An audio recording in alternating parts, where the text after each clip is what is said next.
Don't know jock jams. Hey guys, welcome to the rollout. On that note, yes, we were talking about jock jams because they're the best. Gen Zers, you don't know what we're talking about? Google it. Anywho, I'm Lindsay. Space Jam. And I'm Genevieve. Hello and welcome to the rollout. We've got an exciting episode for you today. Yes. As always, you are watching the Fabled 42 Network, where we build community through chaos, gaming, and friendship, or maybe it's the other way around. Huge shout out to our sponsors, Griffin Co. for all our 3D printed items, and our newest sponsor, Critical Dice, who has some amazing products. If you head over to our website, you can get a code for 20% off all of their non-subscription items. So please support Jason and Critical Dice. They're fantastic people. And we have some exciting news today, right, Genevieve? Oh, we do. I'm very excited. So we now have official The Rollout merch, as well as other official Fabled 42 merchandise, such as t-shirts, little bags. You can even get a towel, mugs, all sorts of things. And I'm sure Lindsay's popping that in the chat. Oh, and masks. I'm sure. Oh Lindsay's yeah. So if you want the chat for y'all, I will do that right now as soon as I find the code. Sure. Like, it's so cute. I actually just ordered myself a mug, and I cannot wait to be drinking my tea while giving y'all tea on the show. Yes. And if you aren't aware, we do have merch for pretty much, I think, for all of our shows now. So please head over to our store and support the Fabled 42 Network with our awesome merch. And we now have a podcast. Yes, we do. So starting Sunday at 9 a.m., the rollout will now be in podcast form, as all of our shows are. So please go to your podcast hosting service of choice and download all and subscribe and like and comment on all the cool Fabled 42 podcasts that are out there. Also head over to our YouTube channel and subscribe to that. So if you miss anything, you can always catch up on it there. Yes, new videos are uploaded every Friday at 12 o'clock. And so if you miss our live chats on Wednesdays, you can go over there. So please go over to our YouTube channel, like, subscribe, and hit that bell. Yay. Okay, so we have a really exciting episode today. So obviously this past weekend was Valentine's Day. We had President's Day, all these holidays. So we were like, how do holidays play in D&D? And so we have two amazing DMs with us today. Of course, we all know Chris Solo, and we all know Lizz Metcalf. Thanks for being here, guys. Oh, thank you. Pardon my grumpy blanket behind me. He'd like to join in too, apparently. That's okay. Pets are more than allowed. Oh, I heard it. He's very grumbly right now. Oh. Me too, Bub. Me too. The off screen, so you just hear, Right. So cute. It's actually Grumble So Day. obviously, holidays and festivals are a huge part of culture and society and religion. I mean, going back to paganism and ancient cultures all the way to the modern era, secular, religious, all of those things.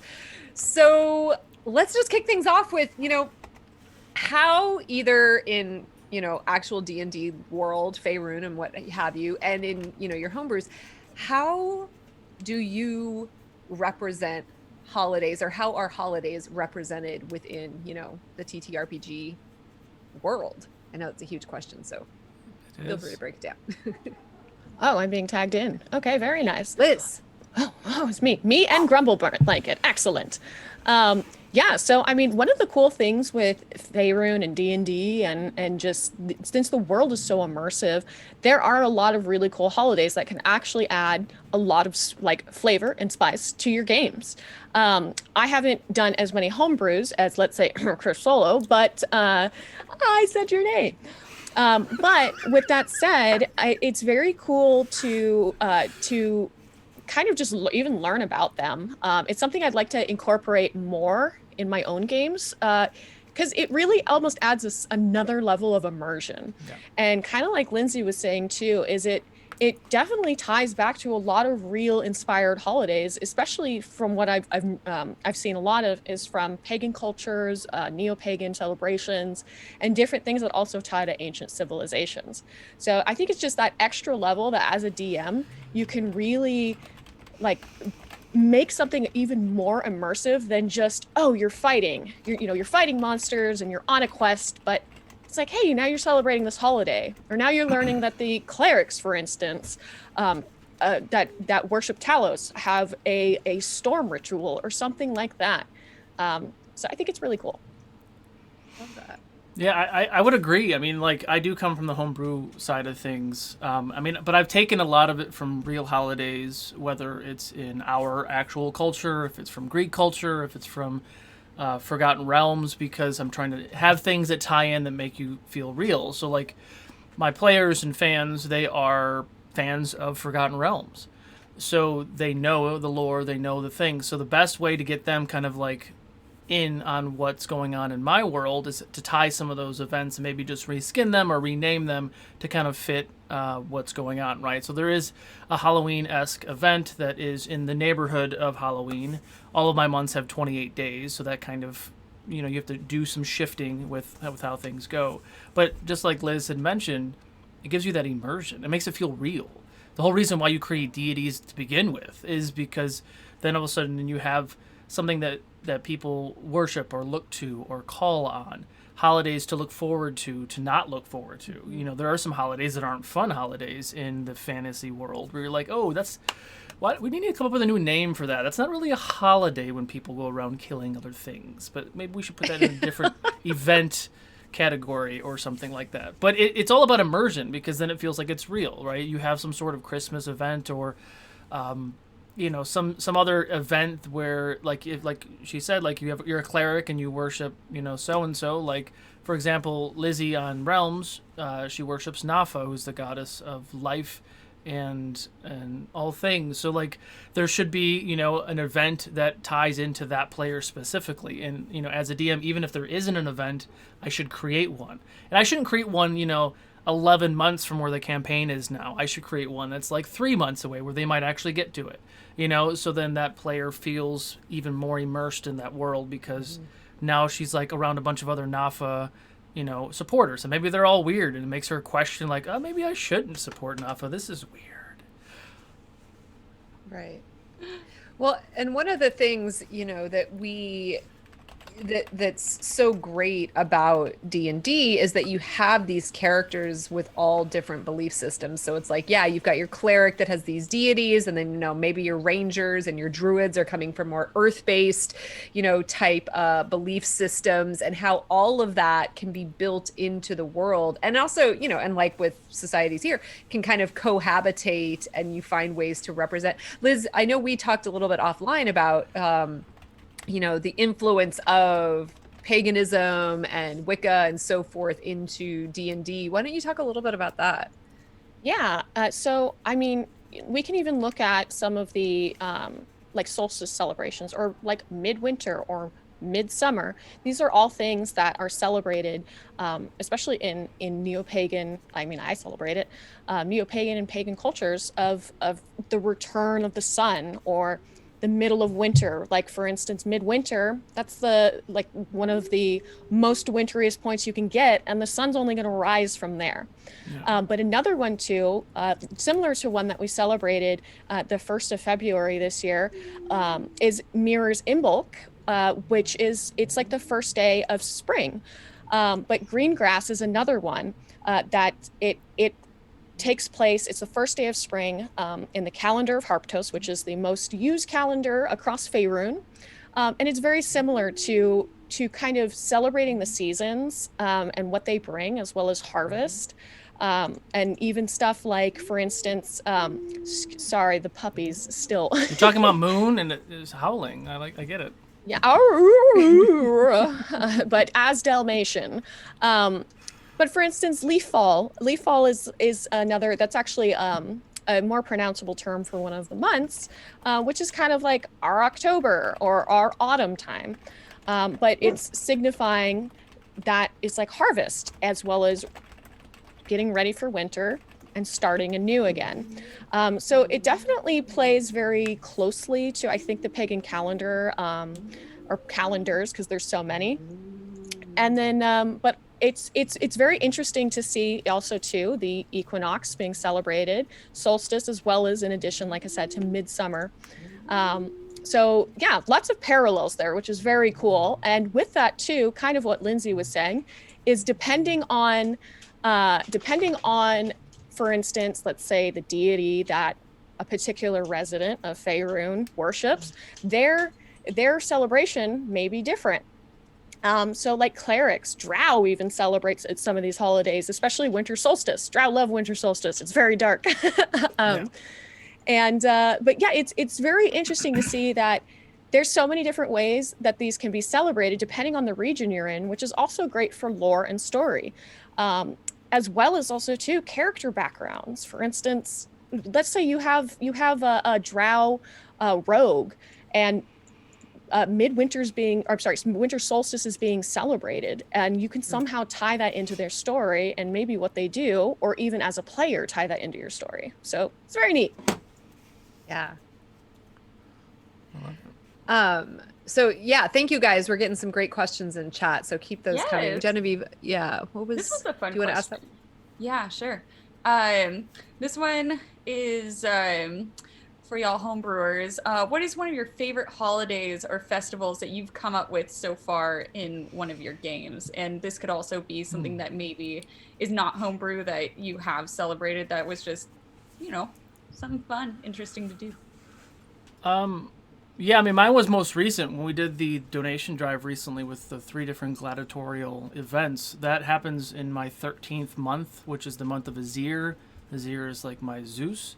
Essentially, for the entire month, there's you're not allowed to be at war. There's not supposed to be any conflict, which obviously there probably still is.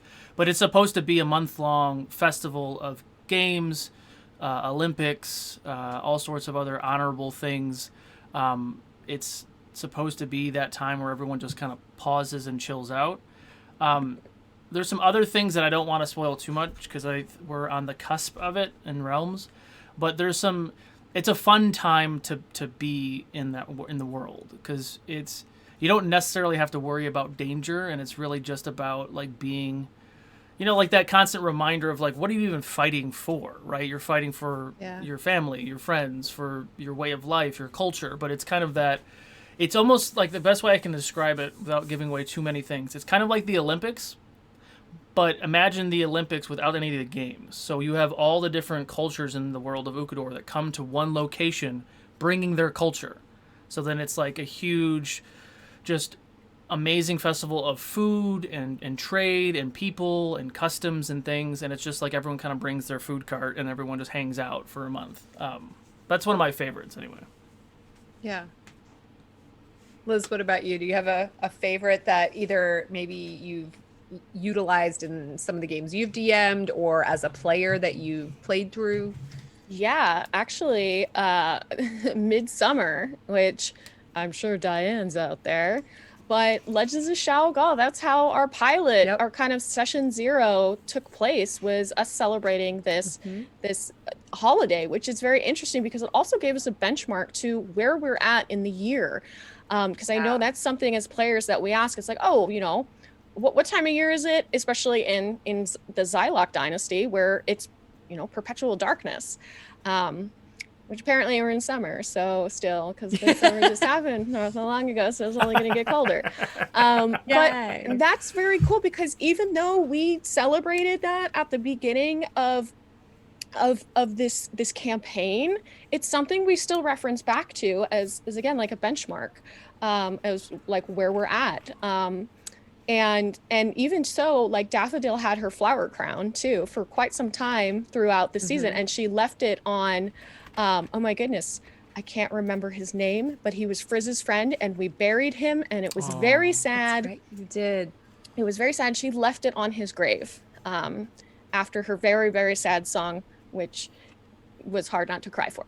But yeah, that's just something. It's like even though we celebrated that one holiday, it stuck with us, and I think it added another element to the game that would certainly be missing had we skipped over that. Yeah, that brings up a really good, interesting point in that, it's a way to keep track of time and bring characters together, especially because within D&D we have characters from so many different backgrounds, and sometimes trying to find ways to get them to, have relationships and come together can be difficult, and that's one way to do it. So this is also maybe more of a homebrew thing, but like we said, religious beliefs are a lot of the holidays that we celebrate. And especially here at Fabled 42, one of the things that we really pride ourselves in is our inclusivity. Do you guys ever feel like you need to incorporate real life holidays into your D&D world, or do you feel like it's more you're creating holidays that are most appropriate for the world that you have created? And this also applies to like modules and stuff, like, oh, we're playing in Christmas or season, so maybe we should incorporate that, so to speak. Chris, I don't know if you want to. Yeah, so you're asking, like, do we incorporate the real and the fantasy together, essentially? Yeah, like, okay, Christmas is coming up, let's do a Christmas holiday, or things like that. Sure. And I think you don't have to, but I think it helps, especially like because if I was just doing a game for 5 friends, it would be a lot different. But I'm doing a game for hundreds and thousands of people that are watching, Yeah. so you have to have something that brings people in. So familiarity, it's Christmas, right? And there's other names for Christmas, and I actually want to create an event that's specific, that's like Christmas, but I haven't made it yet, and I'm still in the process of kind of working through that and actually talking with Ronan about some special events and things. Because like Christmas is based on Saint Nick and all these other things that don't exist in Ukador.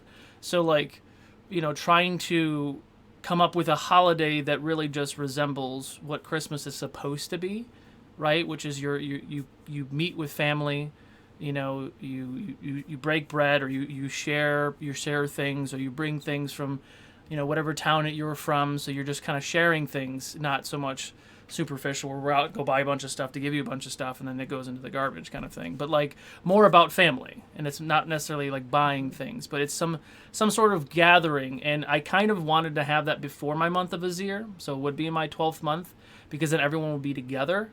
So maybe it would be like the last few days of that month, because then you and your family would go as like a pod to the month-long celebration, public celebration of the world. That makes sense. Liz, what about you? I had an interesting module I was making for Thanksgiving, because something that I actually do, because we did this last year, but we couldn't quite do it this year, so we kind of did it more safer, and the game ended up not happening, but I was preparing for it. But last year we did something called Strahd's-giving, where we did Curse of Strahd one shot. But this year, I started working on Rise of Turkamut, where it's going to be a 5-headed turkey that pretty much these max level characters had to defeat. The evil wizard Colin Iser was going to be the try to make it more. We're telling the true Thanksgiving story here, not the fluffy one. I'm all on this. As the evil wizard tried to stop them. So I like to add that flavor. Sometimes it doesn't always happen this way, but I try to add elements to what's happening in the world to games, just to make it kind of more fun, and as well as like it just ties it into what's going on in our lives. And but yeah, even with like instead of Christmas we do the winter solstice, so something more aligned to that, and sometimes I'll throw in some monsters that are a little more themed depending on what day we're playing. So I think it's fun little flavor. Yeah, right. Chris, you had mentioned, like with the homebrew side of things, that you've kind of pulled from holidays that have been created for Faerun and some of the other actual Wizards modules. And like they've come out with some amazing ones. Like the Forgotten Realms alone has some really great ones. What is your process of going through and trying to create the holidays, be it around the deities that you have in your universe, or if it's more the nature spirit side of things? It kind of depends on what I'm creating it for. I mean, like when I first started creating Ukador, I created Ukador and I just started creating all the things, and then I kind of stopped. And then I've let Ukador kind of start to evolve organically to where, like, I'm not just creating a holiday to have a holiday. I'm creating that holiday because this player, there's a trigger. There's something that ties into this, right? So everything is for a reason. And I kind of look to, like, real holidays and Forgotten Realms holidays and things to pull inspiration. You know, like, I do understand, like, a full moon. You know, a lot of people celebrate that as some sort of, you know, monthly holiday, what have you, because, you know, the night's crazy and werewolves and everything else. But to me, no moon, the new moon, is more terrifying than the full moon because you can't see shit. So, you know, I have some things that have kind of been weaved into there. We have been in the Rime of Frostbane for a really long time, and the moon cycle is part of that. So, like, every full moon, they sacrifice things. So, you know, trying to pull in some of those pieces of lore into what I'm already doing is kind of the way that I go. But again, it's always trying to tie it into something. So it's in, you know, a god that's going to be a big bad, or a group of people that is maybe like a breadcrumb to an antagonist thing. But again, because my games are so fluid, like, it's not my game, it's their story, it's their game, it's my world. So, like, I have to kind of pivot. I have to really pivot because, like, they might not even go to this area and they might go over here. So then I need to kind of think about, okay, where are the people in all these worlds and all these towns and all these things, and what can they, you know, figure out, or what will influence them or impact the story in some way. Yeah. Liz, you had mentioned kind of pulling from winter solstice and things like that. Obviously, there are holidays for every culture. And obviously, this is to both of you as well. Do you find yourselves researching kind of holidays that are in different cultures or different religions and trying to incorporate that in, as opposed to just staying with, like, you know, the Western, you know, Christian type focus that we tend to have here in the United States? Do you find yourself, you know, researching different cultures and things like that to try and find ways to incorporate those into your games? Yeah, I'd say so. So I know we're in the United States, but I celebrate a lot of Celtic holidays because on my grandfather's side, little fun fact is we are Celtic, but we're Portuguese Celts that are from the northern mountains of Portugal. Especially, and I did some tracing back because I actually just got my grandfather's memoirs that we translated from Portuguese into English as a Christmas gift, and I cried, but I learned so much about his family, or our family technically, and I was able to trace back his mother and his father's side. And his father's side is more Spanish, but his mother's side goes back really, really, really, really far to the Celts. So with that, I do pull from more Celtic religions, and with those, like, since this is something I'm still learning about for myself and my history and my own family's kind of magical roots, I guess you could say. Yeah, I technically am researching. I'm learning for myself as well as I'm learning how to tie these things in. And I think it's also really cool because of the fact that not all of my players are, for instance, aware of these things. And it kind of gives them a way to kind of, I don't know, learn about what's important to my family, or what's, you know, what makes up my history, as well as also to about a different culture that they might not have a ton of info on. So yeah, yes, I am researching, but for two reasons. Right. Chris, what about in Ukador? Could you repeat the question one more time? Because I was really entranced with what Liz was saying, but I no. Do you find yourself researching different cultures and religions to time. try and, you know, yeah, and it's interesting because Ronan and I are starting the Ukador campaign setting book, maybe next fall. But I'm bringing in people like amazing, you know, human beings like GW, for example, and he's going to come in and we're going to talk about other cultures, because it's like I can do the research, sure, but I'd rather pull in other writers and creators and things that have experienced other cultures that are outside of my wheelhouse.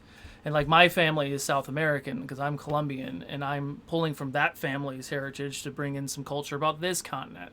and then I'm bringing like GW to talk about this continent, and then talking to Jason about this continent. Like, so like I'm trying to bring in, because then you get all this fresh stuff that's not just, because like if I did everything, then it's very, you could feel my fingerprints on everything, right? Because like the naming conventions and everything is like, damn, Chris, you use a lot of R's. You need to stop using R's as names and V's. Be like, sorry guys, it's just whatever. But the point is then you get that flavor. So, but I've done a lot of research, and especially without going too deep in the weeds, like my other show, Ashes of Ukudor, which takes place 5,000 years in the future, I did 3 years of research about where religion is going to be. It'll be dead. Sorry guys. Because the second that human beings can create life, religion just essentially dies. I mean, like organized religion, but like you could still be spiritual and have independent religions. But literally at the turn of this century, at 2100, there will not be any major religious organized things, because it just falls apart at that point, because humans are playing God, which they shouldn't. But anyway, but the point is then researching some of those where like holidays will go, like things like Christmas will probably taper off, things like Easter will probably taper off, but what will fill that role? So I did a lot of, like future planning of like where some of those religions and things will be in the future, because then you're like starting fresh, like we move to a new planet and all of a sudden we have our chance to rewrite what our history is or what our culture is and all that. That's awesome. So we had mentioned a little earlier about there are, you got your fun holidays, but then you have some of your darker festivals. Like, I mean, here on Earth, we have Krampus, Nacht, and, you have all these interesting, things that, Halloween and stuff. So what's more fun to play or create? Like the lighter festivals or the ones that are a little bit darker and scarier? I think it depends on who you're creating them for, because you create the lighter festivals for your players and the darker festivals are for you. Oh my. Because there's more goes with it, right? Yeah. Because like the darker festivals tend to be like story pulling or narrative driving or conflict or encounter pushing, right? Because there's always something, because inherently most of your parties are good. So you go to a darker festival, like usually that's a lot of bad news that happens there. So that's more from like the DM's like, ooh, like, Depends on who perspective. you want to punish. You're like, Right. either I'm going to reward you or I'm going to punish you this holiday season. Just depends on how I feel. Right. Liz, what about you? Yeah, so I mean, as I am Liz, and anyone who knows me, I'm a little bit more on the lighthearted side. Like I make dad jokes, puns all the time.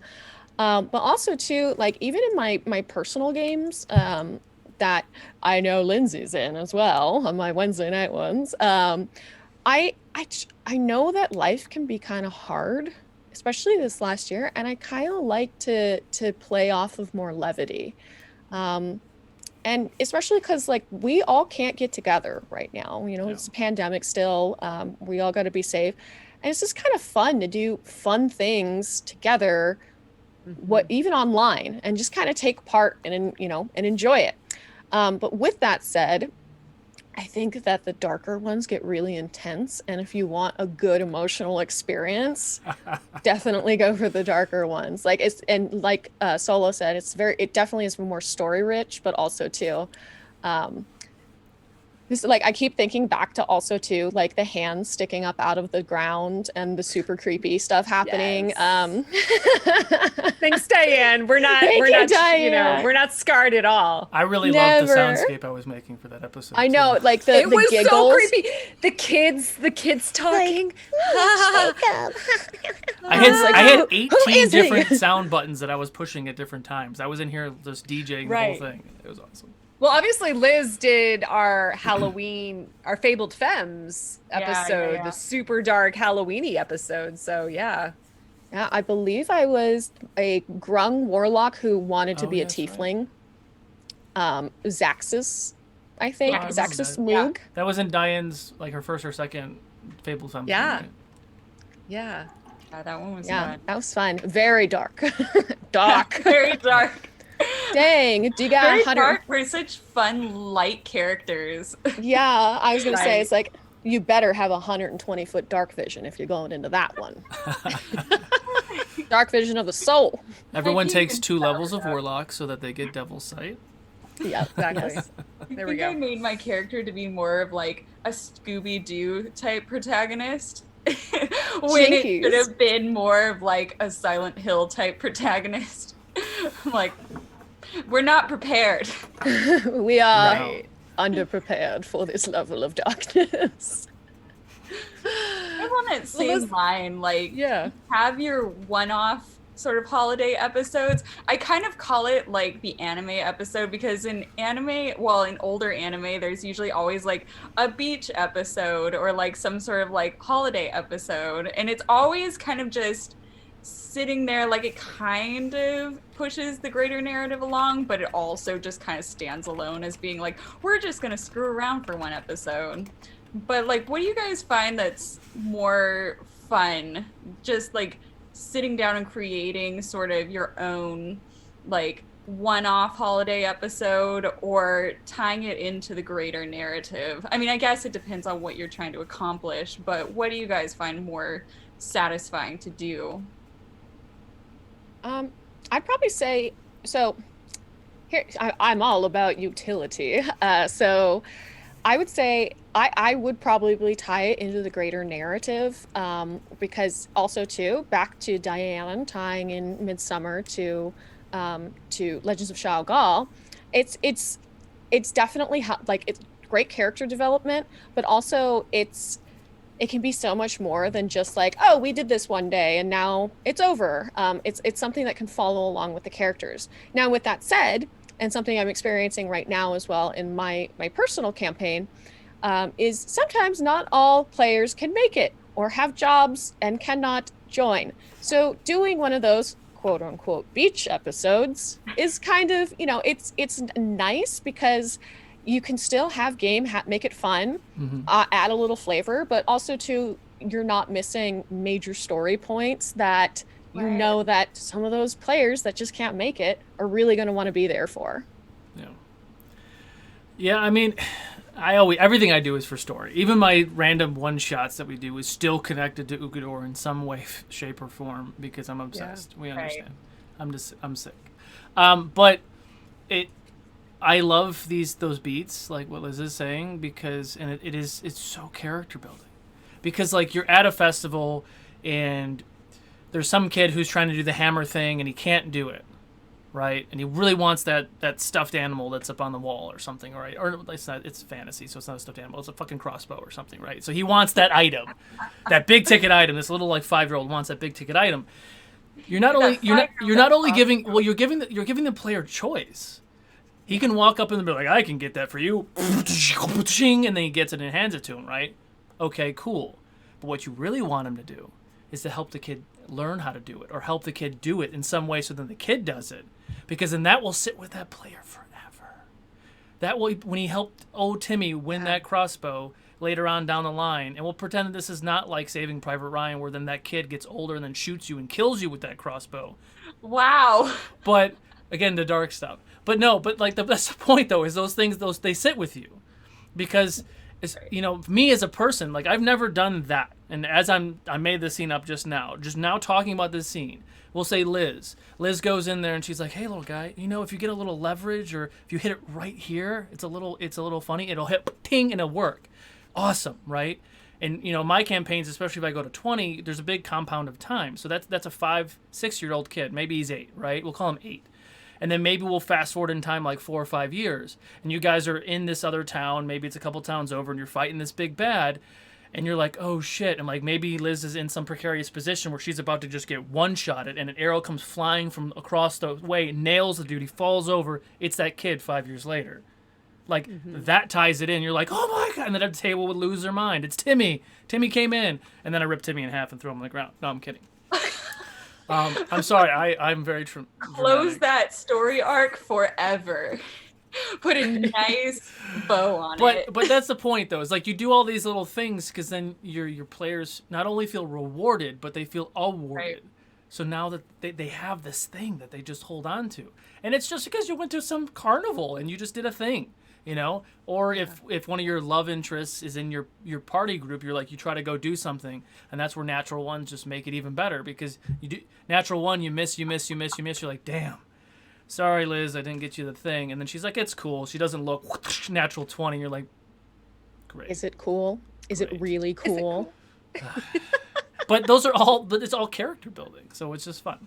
Sorry. It is. So when you have kind of these long-term campaigns, be it, your homebrew, or if you are using a module, are you keeping track of time, and are holidays able to be kind of markers as you're going through? I mean, are you like, okay, we are definitely in quote unquote December and now it's February, is that something that you are keeping track of as your campaigns go on? I mean, I do, but luckily I have Diane who actually keeps track of the dates for me, because there's a lot of very specific dates that have to happen, and I always forget to log down. But if you have a player that keeps track, or if you ask a player to keep track, which is what in my case it was Jordan, then you know, which it would helps, right? So like if you only have 3 weeks, you keep track of the days, and then you get to that festival. So then there's all these things that you can do. I like that people keep track. Liz? Well, we all know that Chad Collins is my note taker in our Chad is the Rise of best. Tiamat campaign. So I refer to his notes most often because he's a very good note taker. I am not able to take the best of notes while I'm DMing, but you know what? I have a pretty good memory, so I try to remember. But yeah, so that's helpful. But now also with that said, it's not something I've done a lot in the past with using dates, but it's something I'd like to do more, especially seeing it in other campaigns and how it's used to kind of weave the story, as well as it's like engaging for characters to stay up to date on the info, because hey, this thing might happen next week, who knows. But it's yeah, I think also too, I'm not trying to give anything away, but in said campaign, dates are probably going to be a bit more important coming up, because timelines and stuff. So I'm not going to say all of that because Lindsay's here, and I don't need Arlana knowing. Arlana doesn't need a heads up. She's already critting. What you killed? What, a giant octopus? And like you're like, yeah, in like 2 shots. You don't need any more heads up. None. Handicap her quick.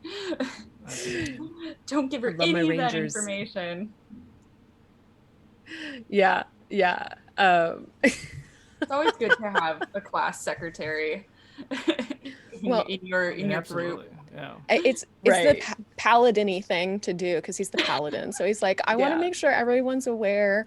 And yeah, is very good. Also a Virgo. I guess Virgos like notes and lists. Oh. Lists. Apparently. I've been told this by multiple Virgos that lists are very important. So, we talked earlier about how holidays can kind of bring people together, bring a party together. And sometimes you need, like Liz, you were talking about levity. Sometimes you need those days where people are just relaxing and having fun. I mean, as you're going through your campaigns, do you ever have times where you're like, I had this plan, but you know what? I feel like the party just needs to have a party or have a festival or something, and integrating that into the storytelling of an ongoing campaign? Yeah, absolutely. I mean, like, let's be honest, the last year there have been some heavy days where, and I always kind of say this too, I'm like, you know what, sometimes we don't have spoons to deal with potentially, I don't know, getting attacked by this orc mob or ogres come out of nowhere. But sometimes it's fun to balance, let's say, combat with role play. Sometimes you need that levity role play. Yeah. And honestly, one of the most rewarding things for me as a DM is making my players laugh. I love, like, our midweek group is super wacky. I am just in stitches constantly, as well as my players too, which is fun. It's like it's a chance for us to just come together and laugh, but then also too there's some intense moments there too. But it's like, oh, there's a roadside tavern run by this whimsical wizard with wild magic. Who would have thought? Or something like that. Because really, D&D is I try to make it a safer space of where it's like we don't always have to go attack a final boss or something like that. I kind of leave it up a little bit to my players because I want everyone to enjoy themselves, and I enjoy storytelling, so it works out for me. Yeah. Chris? God, I mean,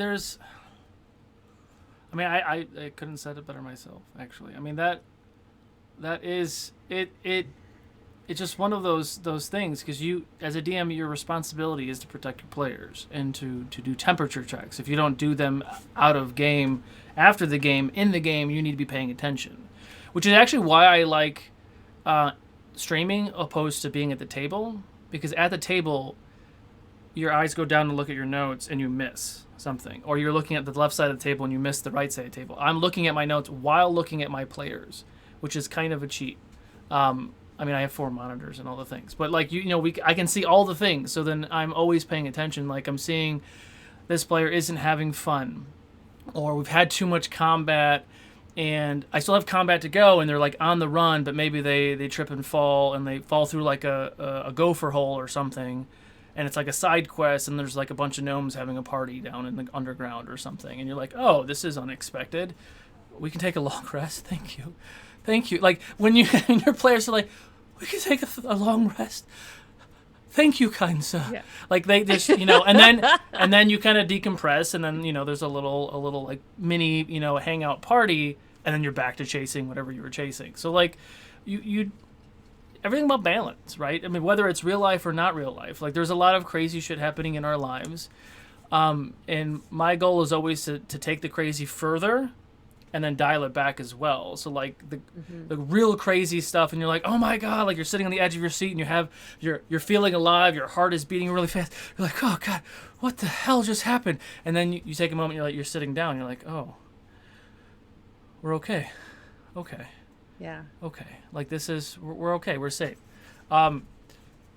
Excluding Kiwin losing her brother, which we're going to deal with in an hour. But, other than that, usually things are kind of just decompressed, and then, you kind of separate from, you divert from the chaos and the encounters and the fighting to just pause. And it does work, just like Liz said, like, especially with our shows, if a player has to miss and we have to get a sub player or we just go without them, I usually pull the reins back hard on whatever story is going on. There is a side quest. Mind you, the players are like, oh man, we missed a drinking episode, or we missed a shopping episode. Like, they're like, no! I'm like, all right. And I put it on my little notebook, like, okay, we'll do another shopping episode, so-and-so can do that. Or some, I've done it before where I've added a random merchant who's just walking around on a horse because he missed the last episode, who was, a shopping episode, and then he got that experience to go buy something, and then everyone was happy, and then we went to go kill stuff. Yeah. Bitch, we're going shopping again for you specifically. So when you're making up your own like festivals and holidays and stuff, are there any like games, or like you were mentioning, like the carnival games and stuff, like are there certain things that you, like a list that you go down, you're like, all right, now this is the holidays food, this is the holiday/festivals games, like these are the events that we play? Like, how do you go about, if you're going to be making your own, or if you're just going to take a festival from regular 5e and you're just trying to, and it's very vague, so you kind of have to make up your own stuff? How do you go about doing that? I mean, I pull from real things and I try to like incorporate it into D&D. So like Lindsay was a big part of the big casino day. Oh, yeah. I reskinned poker, so we use D12s one is high, but same thing. You roll 3d12s. Those are your cards. We played Texas Hold'em. We played normal Hold'em. I reskinned the game for roulette and craps, I think. And it was kind of silly and fun. I built like a little overlay, and everyone looked at what their bets were, and it was fun. It's a little overcomplicated, I think, but you just take things that work, and then you kind of reskin it. Like you go to a carnival, everything is like a dex or a strength check. It's easy, Right. right? Okay. Yeah. Strength is regular strength check to hit the hammer. A dex check to try to hit the stupid rings that never go over the bottles. And you're like, damn it, whatever. But you just take from the real stuff, and then you find some sort of mechanic that works.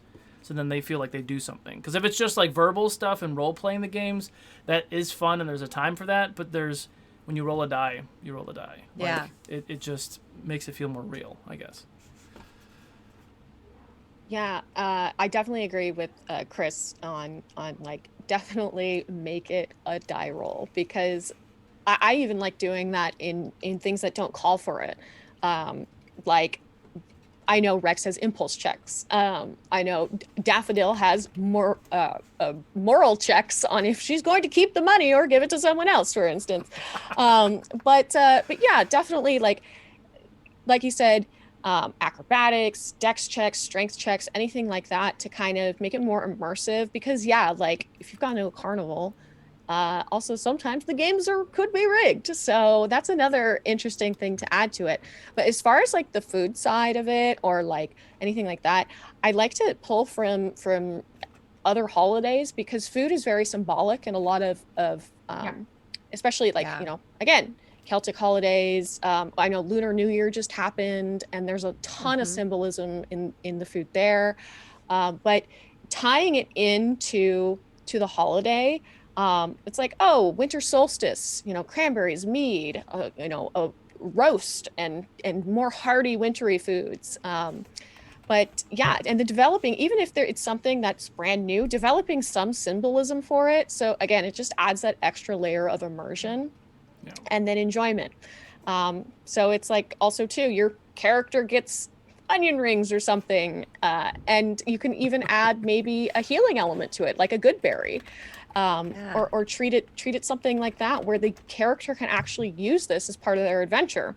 Or even like, oh, you picked up onion rings like a week ago and now you're trying to eat it. It's like, okay, I need a con save because those are really gross now. Like you might have food poisoning. It's like Middle Earth. Oh no. grandma's grog. You're like, really? Is that okay to drink? Yeah. The answer is no. No. The answer is no. Yep. But yeah, that's kind of where I'd go with it. Okay. I love that. Great. Yeah, so I think we've got time for maybe one more question. Genevieve, you had something, right? Oh yeah. So I was thinking that, I mean, obviously we can't do it now. We can do it, within the past year. But have you ever done like sort of like a celebration within a celebration, like a real life, like we're going to gather around the table and celebrate X holiday whilst playing the game in which we are doing a holiday, like a game within a game / dinner theater sort of thing? I've wanted to. Oh yeah. We haven't been in person in a long time. I know, it's so sad. Well, I mean, I moved before COVID, so like I moved Yeah. halfway through Realm Season 1, and then we haven't had an in-person game since. But I plan on it depending on when conventions come back, and then we do things again. We're going to be one big fabled family. But we're definitely having some in-person stuff, like whether it's a birthday party or someone's anniversary or whatever it is, like whether people are paying attention or not, because we're always paying attention. So we definitely want to do something. If you have a birthday in that month, we might do a fun one-shot for all the players that are part of Fable 42 that have a birthday in April. We're just going to do a birthday game for them or something like that. I love that. Wait. What about you, Liz? So this is going to go back to my Stradsgiving comment, which is pretty much orphan Thanksgiving, because the thing about being in LA is there's a lot of people who are far from their families. Yeah. I'm one of them. Me too. Neither of my parents, live in the state. So what we did is we kind of teamed up with some of our friends that are, again, they couldn't go home for the holidays. And this isn't last year, or this isn't this last Thanksgiving, but the year before the pandemic hit. And we all did this giant potluck. Like we had a turkey. Oh my gosh, if you want to, try having millennials cut a turkey without knowing what to do. It took like 5 people to figure out, like, we're like, do we just cut through the bone? And it's like, this is so difficult. So I think we just ended up ripping it apart. That's But, amazing. and then we had like, themed drinks. Like I brought absinthe because I'm crazy apparently. Cause it's, a vampire module. It's all fancy. But we had dinner around this giant play table. And I think we had 6 players or so. And we just ran Curse of Strahd at the dinner table after with all of our plates there, and we kept grabbing snacks and drinks as we were going. And it was also really cool is one of the people that were one of our Thanksgiving orphans. It was his first time playing D&D ever. He was like, I'm gonna leave in a little bit. It's cool. I'm just gonna watch. And then we're like, Okay. And Sure, so we buddy. gave him Sure. we gave him a human veteran. We're just like, here's like NPC stats and stuff. Like, we'll start you with that. Here's a set of dice. And then he killed Strahd. Like he was the killing, like we were all, the rest of us were down, and then he did the killing blow.